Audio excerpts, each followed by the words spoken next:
কোটা না মেধা, মেধা মেধা স্লোগানে স্বৈরাচার বিরোধী আন্দোলনের সূচনা হয়েছিল। সেই আন্দোলন একটা সময় রূপ নেয় সরকার পতন আন্দোলনে এবং শেষ পর্যন্ত এই ইস্যুকে কেন্দ্র করেই শেখ হাসিনার সরকারের পতন ঘটিয়েছিল ছাত্র জনতা। কিন্তু যে মেধার জন্য এত কিছু, সেই মেধাকে ভুলে কোটাকেও পাশ কাটিয়ে রীতিমতো সরাসরি রেফারেন্সে চাকরি দিয়েছে ঢাকা ওয়াসা। এমনই চাঞ্চল্যকর এক তথ্য সামনে তুলে এনেছে বাংলাদেশের একটি বেসরকারি টিভি চ্যানেল। নিয়োগ বিজ্ঞপ্তি কিংবা কোনো রকম পরীক্ষা ছাড়াই বিভিন্ন জোনে 150 জনকে চাকরি দিয়েছে ওয়াসা। সেখানে রেফারেন্সে উঠে এসেছে তাদের নাম, যারা এই কোটা কিংবা অন্যায়ের বিরুদ্ধে আন্দোলনে নেতৃত্ব দিয়েছিল। বৈষম্য বিরোধী ছাত্র আন্দোলনের নেতৃত্ব দেওয়া সমন্বয়ক তৌহিদ, নুসরাত তাবাসসুম এবং নাজমুলের নাম উঠে এসেছে এই তালিকায়। তবে অধিকাংশ রেফারেন্স পিএস, আরপিএস, মুয়াজ্জেমের নামে।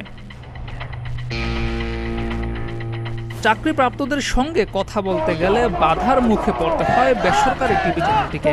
তবে সরাসরি কথা বলতে না পেরে মোবাইলে কথা বলার চেষ্টা করলে অনেকেই সমন্বয়কদের নাম শুনেই কল কেটে দেন। তবে এই তালিকায় নিজের নাম দেখে অবাক হয়েছেন সমন্বয়ক তৌহিদ।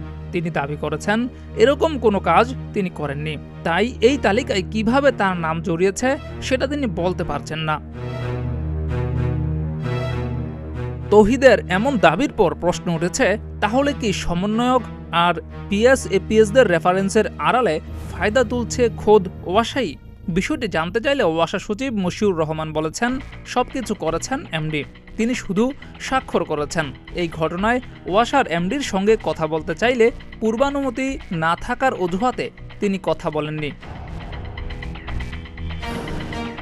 এমন প্রতিবেদন প্রকাশের পর জনমনে চাঞ্চল্য সৃষ্টি হয়েছে। কোটার অত্যাচার থেকে বাঁচার জন্য যারা নেতৃত্ব দিয়েছে তারাই যদি এমন করে, তাহলে মানুষ কাদের বিশ্বাস করবে? আবার যদি তারা এগুলো না করে, তাহলে কার নির্দেশে এসব হলো? সেই প্রশ্নের উত্তর জানার অপেক্ষায় সাধারণ মানুষ।